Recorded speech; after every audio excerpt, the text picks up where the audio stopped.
Sejam bem-vindos à TV Púlpito do Sertão Reformado.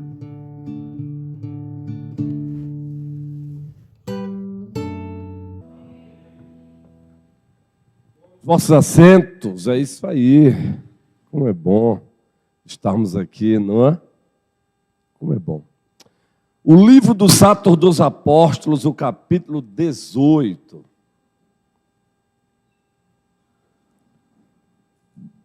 Uma outra, enquanto vocês abrem a Bíblia, um espóliozinho aqui, precisamos criar essa cultura aqui na igreja de treinamento contínuo para todos os ministérios da igreja. Por exemplo, manter um treinamento contínuo para mais gente somando ali na sonoplastia. Somando, gravaram a palavra, não é substituindo, é somando. Isso é bênção de Deus. Mais gente sendo treinada aí, para o violão, para a guitarra, Ministério de Divulgação, Ministério de Zaqueu, é mais gente sendo treinada. Temos que criar essa cultura de treinamento contínuo. Lembra aquela ideia dos 5 passos? Eu faço e você observa. Esse é o primeiro passo. Eu faço e aquele que eu chamo para treinar, observa. O segundo passo, eu faço e aquele que eu chamei para treinar, ajuda a fazer. Entendeu agora?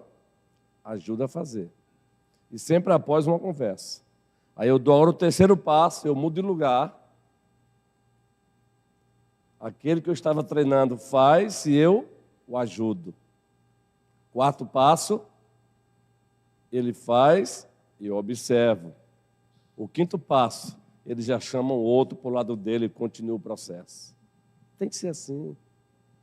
Uma cultura de treinamento contínuo, Vandinha. Ministério infantil, para não montar aquela luta, né, todo ano, né, Vandinha? Professora, guerreiro, professora. Vamos criar essa cultura aqui. Criar essa cultura, como bem orou o presbítero Humberto. A seara é grande. Os trabalhadores ainda são poucos, queridos, por incrível que pareça. Não é, Paulinho? Mas precisamos criar essa cultura também do treinamento contínuo. Nós mesmos vamos treinando, cada um na sua área. Atos 18. O livro dos Atos dos Apóstolos, o capítulo 18. Vamos lá. Vamos ler até o versículo 23.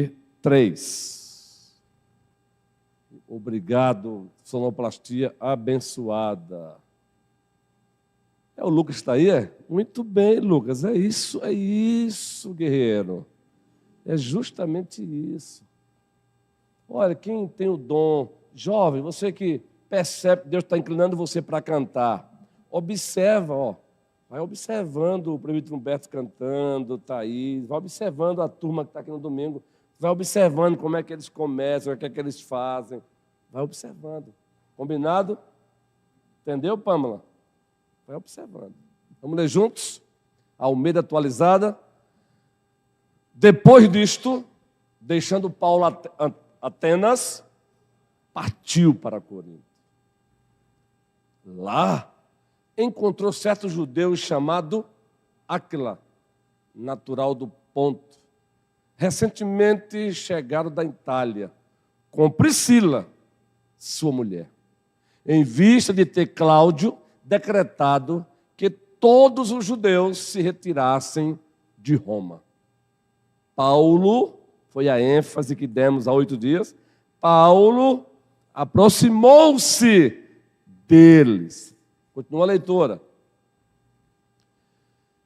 E posto que eram do mesmo ofício, passou a morar com eles e ali trabalhava, pois a profissão deles era fazer tendas. Olha, e o negócio de tendas, naqueles tempos, era bom, viu? Agora observem, queridos, fazer tendas era secundário, né? O principal, e todos os sábados, discorria na sinagoga, persuadindo tanto judeus como gregos, todos os sábados. E o narrador Lucas continua narrando, movido pelo Espírito Santo, o versículo 5. Quando Silas e Timóteo desceram da Macedônia, Paulo se entregou totalmente à palavra, testemunhando aos judeus que o Cristo é Jesus. Opondo-se eles e blasfemando, sacudiu Paulo as vestes e disse-lhes: sobre a vossa cabeça o vosso sangue. Eu dele estou limpo, e desde agora vou para os gentios. Muito forte isso, hein? Saindo dali, entrou na casa de um homem chamado Tício Justo, que era temente a Deus. A casa era contígua à sinagoga, ao lado. Mas Crispo, o principal da sinagoga, creu no Senhor com toda a sua casa. Isso é lindo. Também muitos dos coríntios, ouvindo, criam e eram batizados. Vamberto Guerreiro. Teve Paulo durante a noite uma visão. Esse aí é o miolo do texto. Esse é o miolo do texto. Teve Paulo durante a noite uma visão em que o Senhor lhe disse: não temas. Pelo contrário, fala e não te cales. Porque eu tenho contigo, porque eu estou contigo, perdão, retificando, porque eu estou contigo e ninguém ousará fazer-te mal. Pois tenho muito povo nesta cidade. E ali permaneceu 1 ano e 6 meses. Fazendo o quê? Ensinando entre eles a palavra de Deus. Ensinando entre eles a palavra de Deus. O principal trabalho do pastor é fazer isso. O principal trabalho da liderança da igreja é fazer isso aí, gente. É o principal. Quando, porém, Galho, não é? Galho era procônsul da Acaia, levantaram-se os judeus concordemente contra Paulo e levaram-o ao tribunal. Veja a estratégia de Paulo agora. Dizendo: este persuade os homens a adorar a Deus, por modo contrário à lei.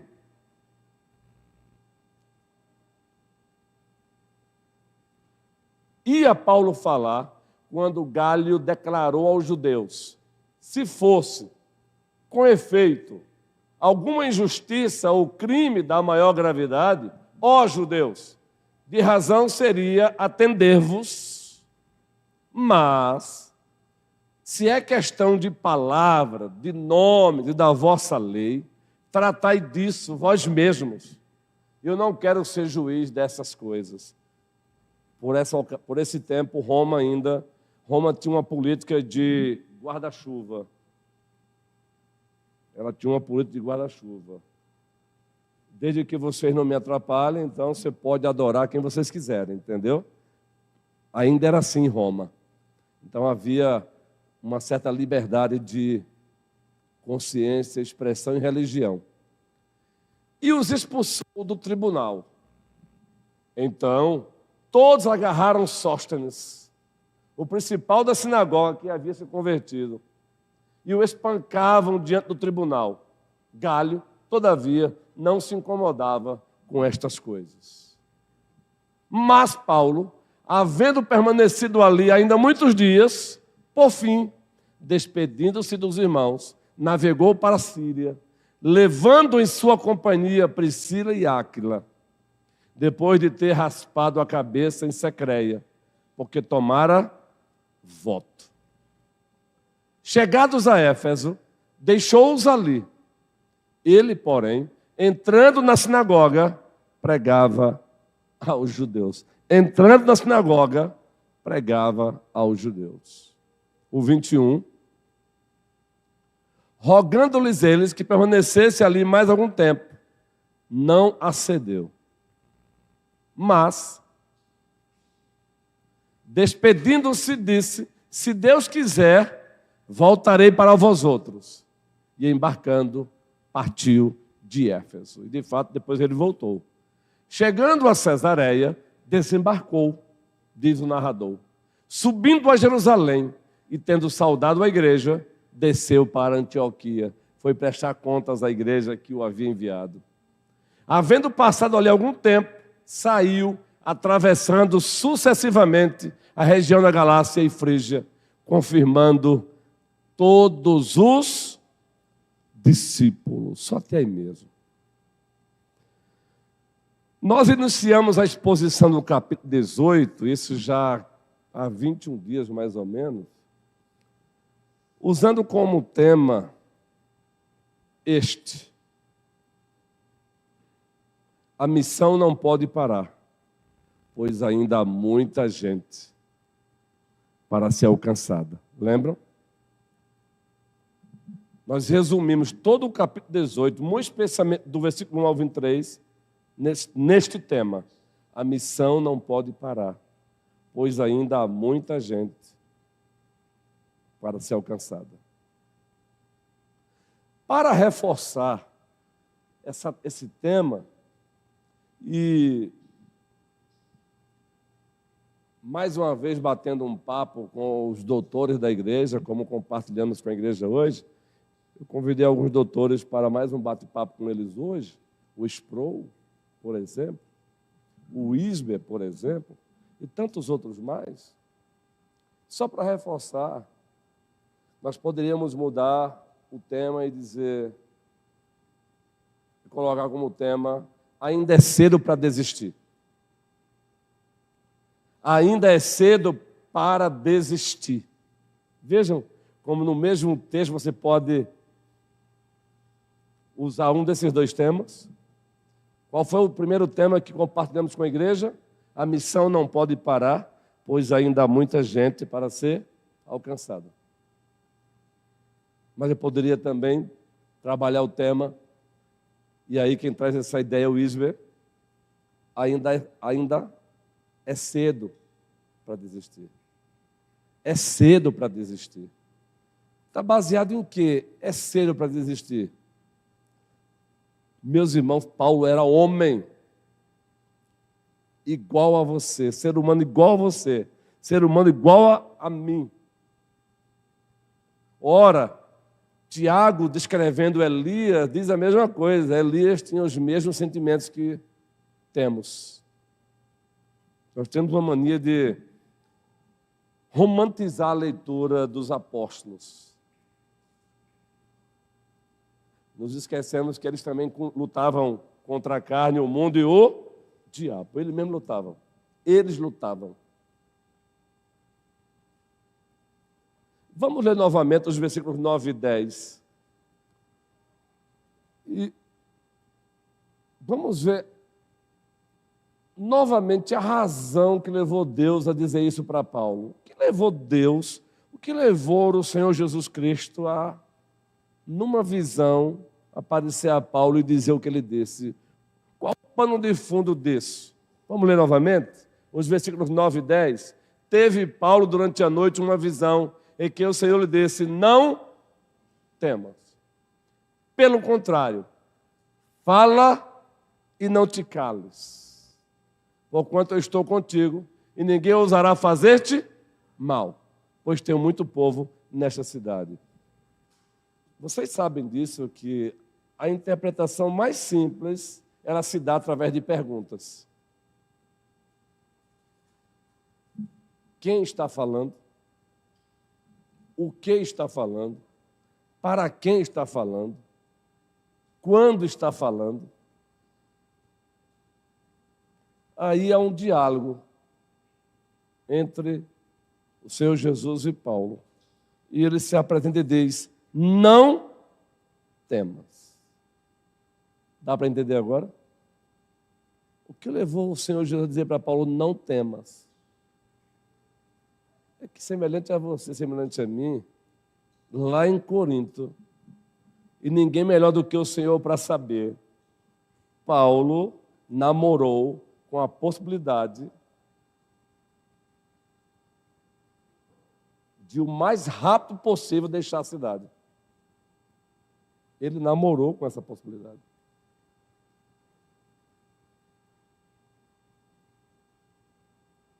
O mais breve possível ficar ali. Razão? Já dissemos aqui.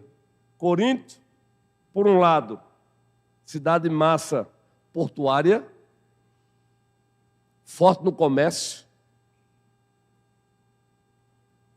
forte intelectualmente, mas, por outro lado, uma cidade imoral, religiosamente dominada pelo politeísmo, pelas trevas.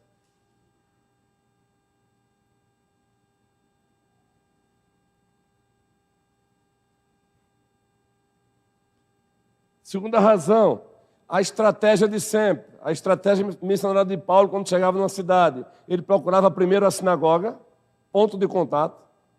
Ele anuncia a palavra na sinagoga. Qual foi a reação da sinagoga? Qual foi a reação dos seus compatriotas? Oposição. Já não bastava a cidade ser uma cidade não muito favorável, não favorável, ele prega para os seus compatriotas oposição, gente.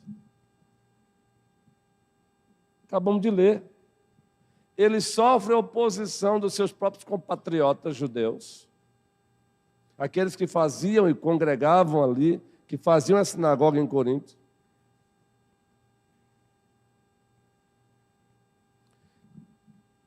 Terceiro, ele acaba sofrendo a oposição dos não-judeus, também dos gentios.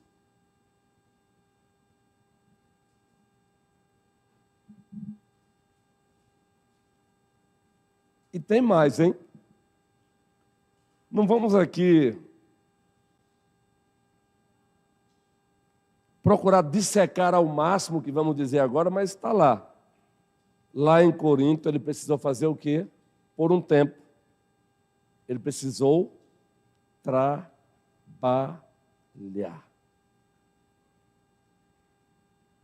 Para ganhar o pão de cada dia. Então, some tudo isso. E vocês acham que não passou pela mente de Paulo? Ó, o homem que já vinha lá de...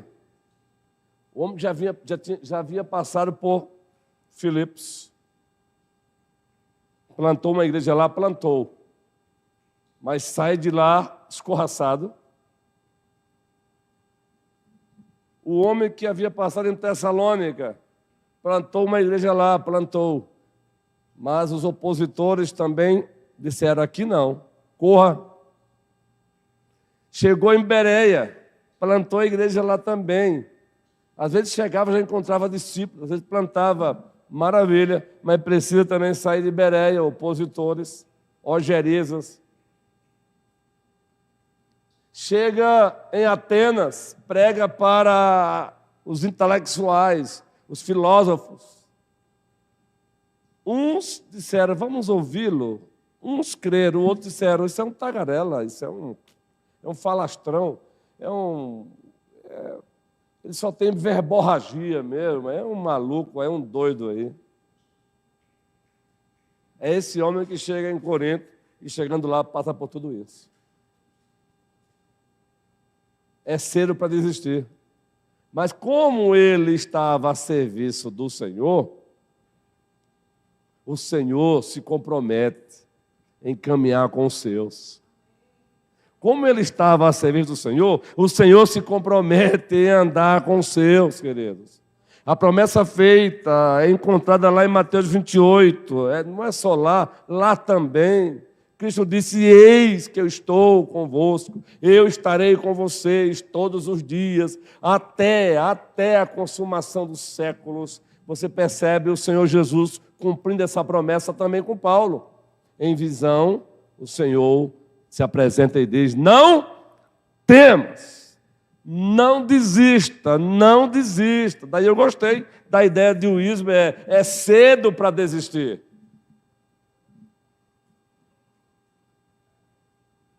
Queridos, façamos uma aplicação para os nossos dias. Nós também estamos engajados na obra do Senhor. A mesma obra com a qual Paulo se encontrava engajado.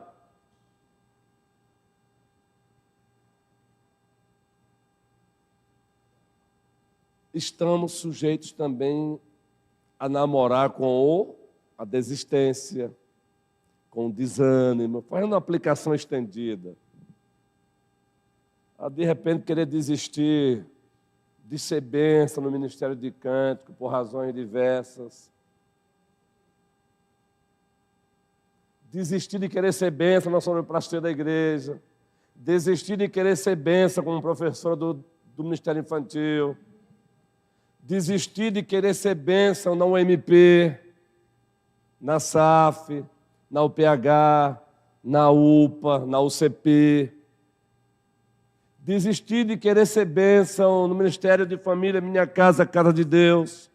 Desistir de querer ser bênção no Ministério Zaqueu, Minha Cidade,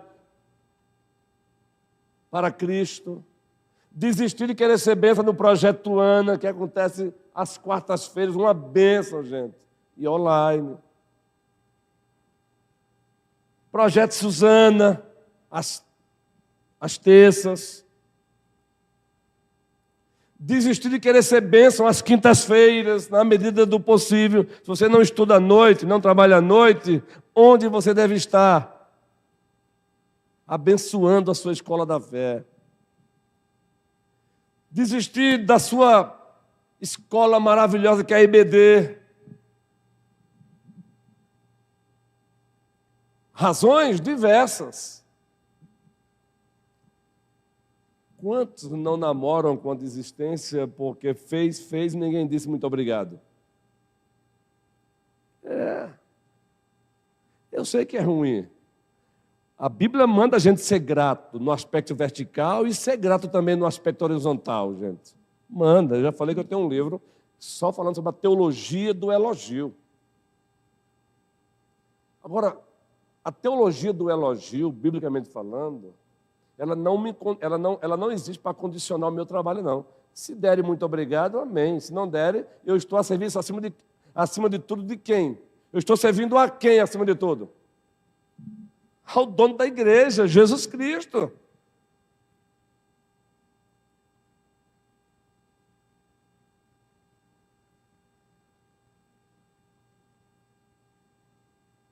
Meus irmãos amados, com muito carinho, nós não queremos subestimar o problema de ninguém, nós também temos problemas. Ou vocês acham que os vossos líderes não cansam? Vocês acham que a gente não cansa também, não? Nós cansamos também. Então nós sabemos quais as razões com as quais aqui e acolá namoramos, não é, Marcelo, Taíla? Nós sabemos. Não é Esther? Não é Caio? Não é Cleide? É. Marcusa está ali, não está? Marília. Agora, querido, aqui para nós, com muito carinho. Às vezes, as razões que nós queremos usar para desistir de fazer a obra de Deus, quando a gente compara com as batalhas enfrentadas pelo povo de Deus do passado, é para a gente ficar com vergonha. Eu não é, guerreirão? É, Thaís. É para a gente ficar com vergonha. As razões que muitas vezes nós elencamos para desistir da obra do Senhor, quando comparada com as razões, é para a gente ficar com vergonha.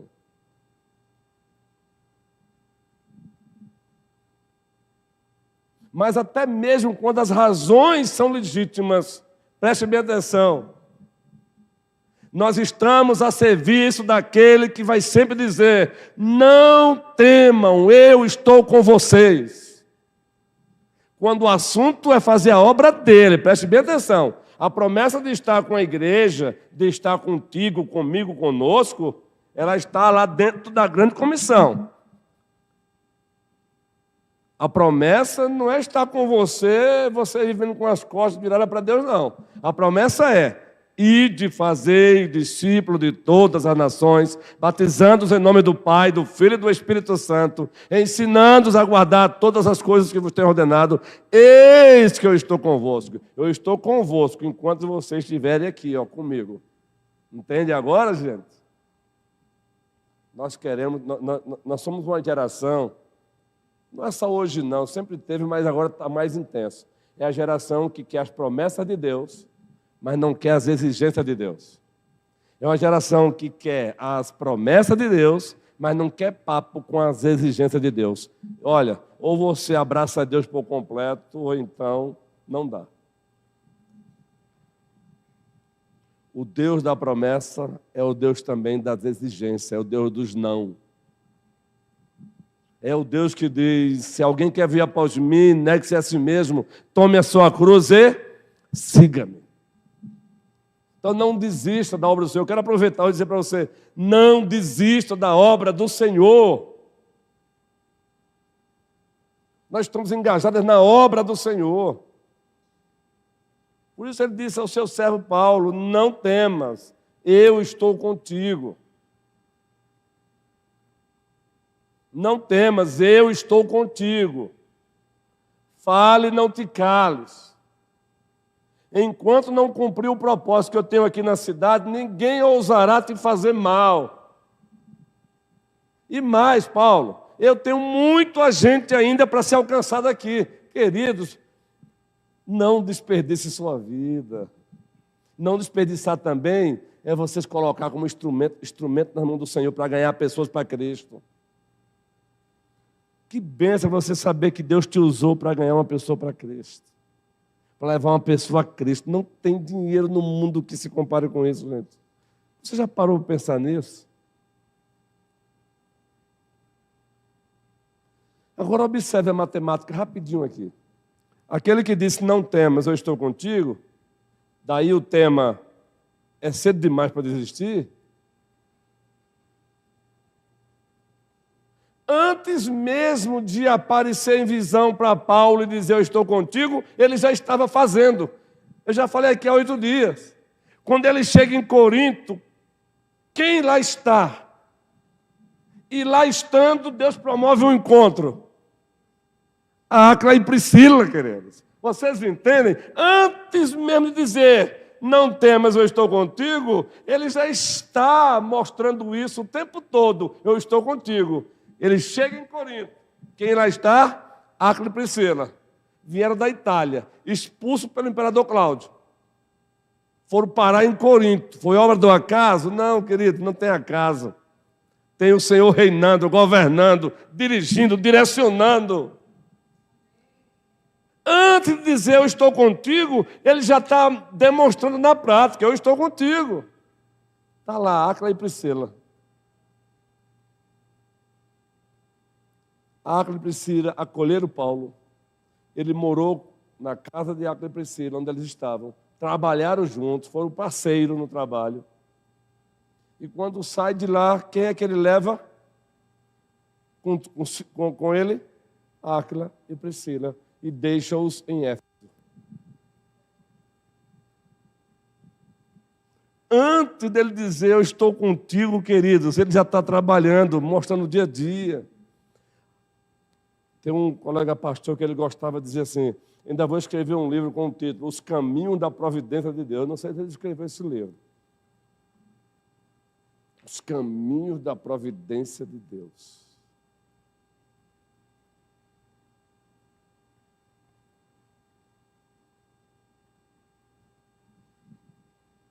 Nós achamos que Deus está só agindo, só no extraordinário, né?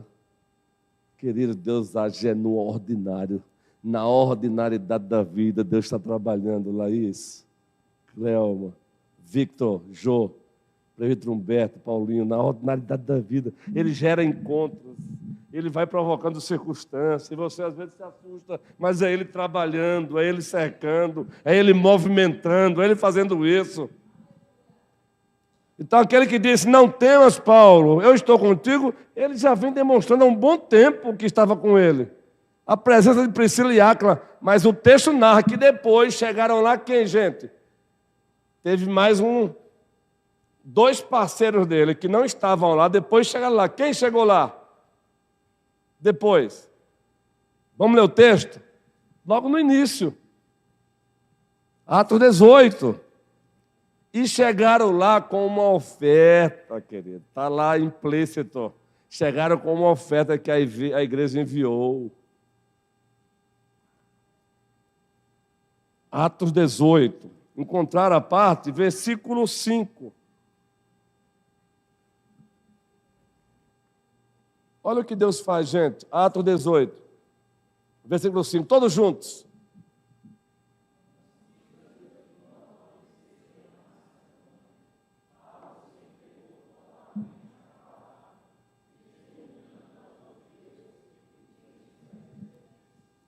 Queridos, já não bastava Áquila e Silas, agora os parceiros dele também chegaram da Macedônia.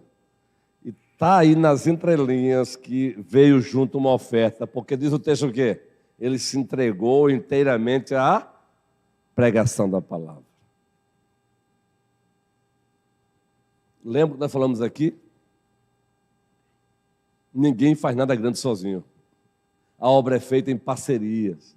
A obra é feita em equipes, queridos. É por isso que não tem essa de substituição. Não tem essa de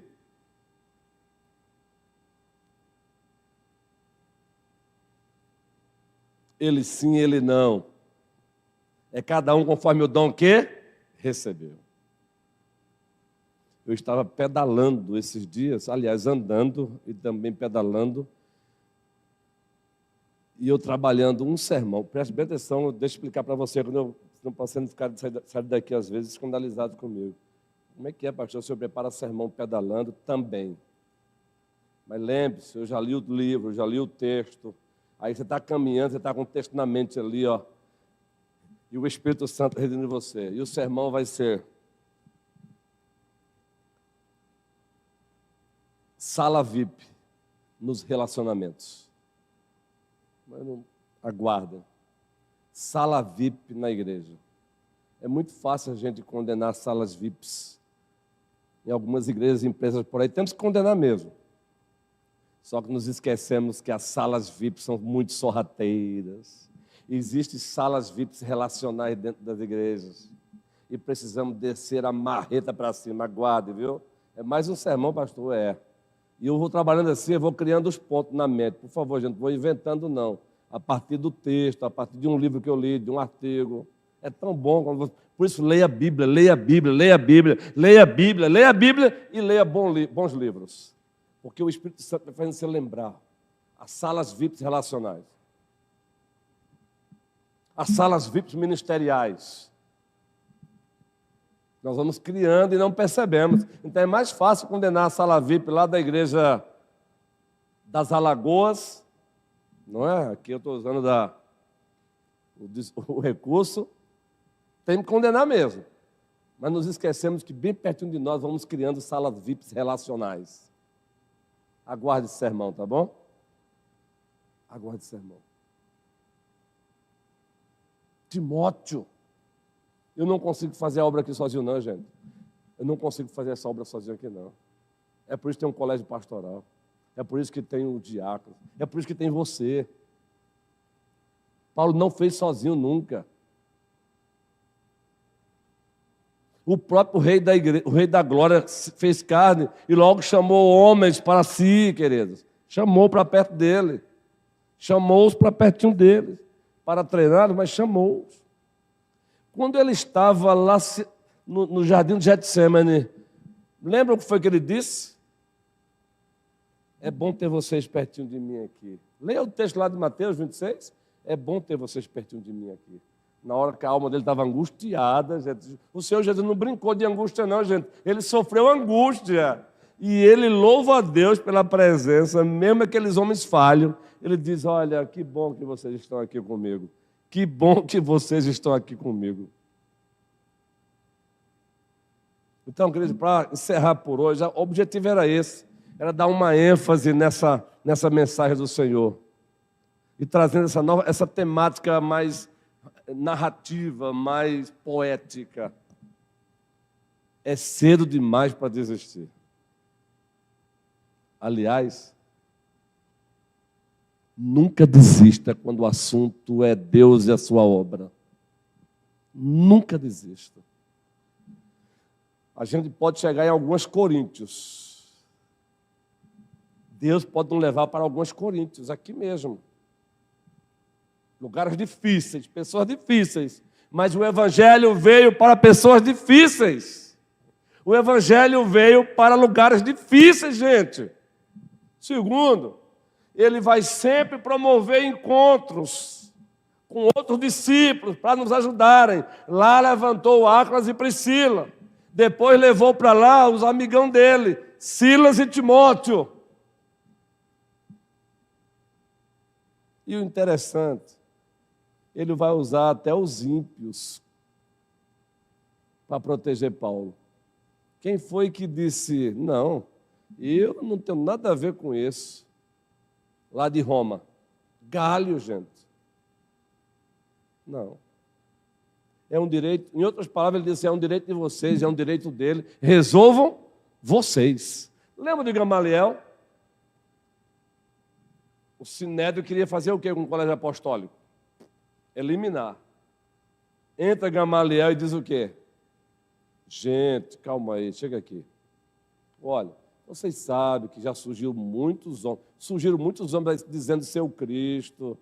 Olha o que aconteceu com Teudas, com tal de Judas, já era. E aqueles que o seguiram desapareceram também. Então, vamos fazer o seguinte, deixe-os. Se for de Deus, vamos ver. Se não for, agora também se for, nós seremos encontrados lutando contra Deus. Ó, gente, queridos, Deus usa os Círios para proteger o servo dele. Deus usa os Círios da vida. Deus usa os Nabucodonosor. Deus usa quem Ele quer. Esse é o Deus a quem servimos. Ele vai livrar um Elias da morte e não vai livrar um Eliseu. Ele é soberano. Agora, calma. Ele livra da morte ou ele livra na morte. Para o cristão é sempre livramento.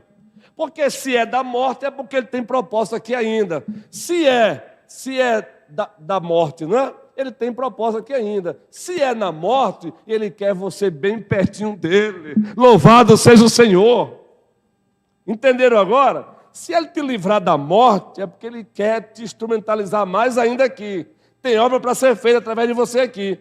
Se ele te livrar na morte, consentindo com a tua morte, eu vou repetir, ele quer você bem pertinho dele. Chega para cá, está na hora de eu usufruir aqui. Eu quero você pertinho de mim. Tem que ter essa consciência. E vamos para as Coríntios da vida.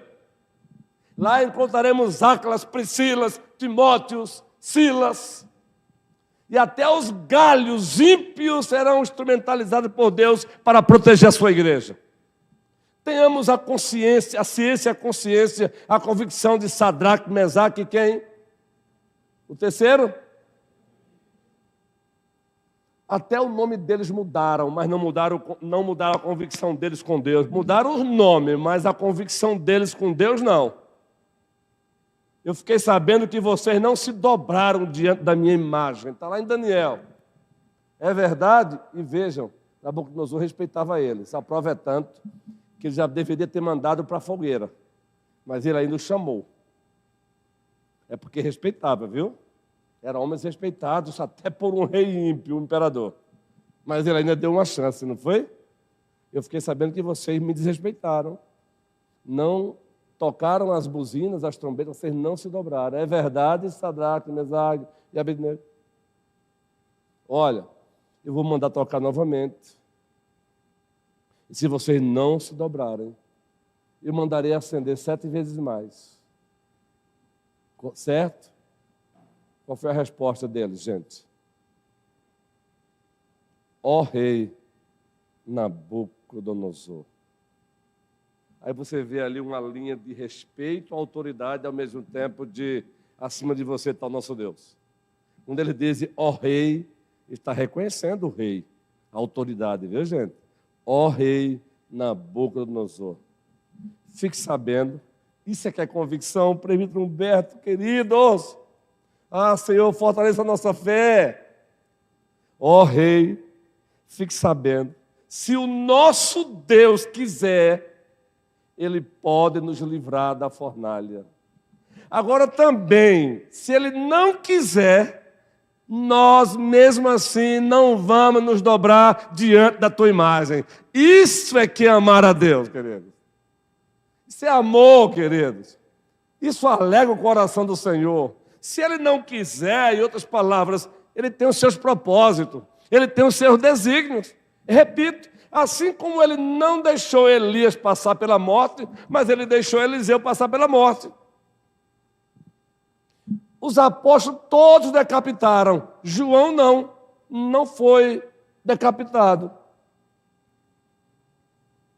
nós não nos dobraremos. Toca a buzina, joga na fornalha. Os homens que levaram eles para a fornalha morreram. Ao se aproximarem, foram queimados. Eles estão lá dentro.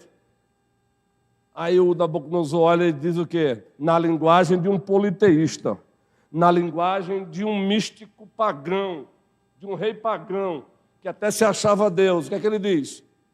Não foram 3 que jogamos lá? Eu vejo um quarto e ele tem aparência de filho dos deuses. Querido, todos nós já ouvimos aqui pastores trazendo sermões maravilhosos sobre isso, né, gente? Nós chamamos isso de cristofania, a aparição de Cristo antes da encarnação, a aparição da segunda pessoa da Santíssima Trindade antes dele se encarnar. Essa quarta pessoa que ele chama, ele parece com o Filho dos deuses, sabe quem é? Vocês sabem, Jesus Cristo, a segunda pessoa da Santíssima Trindade. Sabe o que significa isso? Nem sempre ele vai me livrar das fornalhas, mas ele vai caminhar comigo na fornalha. Ele vai caminhar com você nas fornalhas. Não é que ele não possa, é que ele tem propósito, ele tem desígnios, ele tem didáticas, ele é perfeito. Então, meu irmão, não desista. Não desista. Vamos fazer a obra do Senhor? Nós estamos aqui na nossa Coríntio, Petrolina, Juazeiro, adjacências, cidades vizinhas. Bora! Está aí 2026. Que dom e talento Deus te deu? Ministério de cântico, ministério de sonoplastia, ministério Zaqueu, ministério de família, PGE tem que sair agora ou nunca. Não enterre o teu dom. Agora, por favor, em nome de Cristo. Aqui eu quero encerrar, porque já passou do horário mesmo. Em nome de Cristo. Se apresente e diga assim: eis-me aqui, meus irmãos. Mas sem aquele discurso do camarada que diz para Cristo: Senhor, eu vou te seguir. Mas deixa primeiro eu... Lembra? Aí Cristo disse o que para ele? Deixe os mortos sepultar os próprios mortos. O Senhor está desrespeitando a família? Não. O que Ele está dizendo é: eu tenho prioridade até sobre a tua família. Eu tenho prioridade, porque a nossa conversa é essa, meu irmão. Muito especialmente no início. No início é aquele arroubo, aquela empolgação, daqui a pouco a gente começa a colocar 1 trilhão de condições. É ou não é, gente? É 1 trilhão de condição para fazer a obra do Senhor. Ó, Senhor, nos ajuda, nos ajude, que o Senhor nos abençoe, hoje e sempre. Todos dizem... Que seja um 2026 melhor, você mais engajado, você mais zeloso, mais fervoroso, cantando com alegria, evangelizando, fazendo discípulo, se colocando à disposição da obra do Senhor.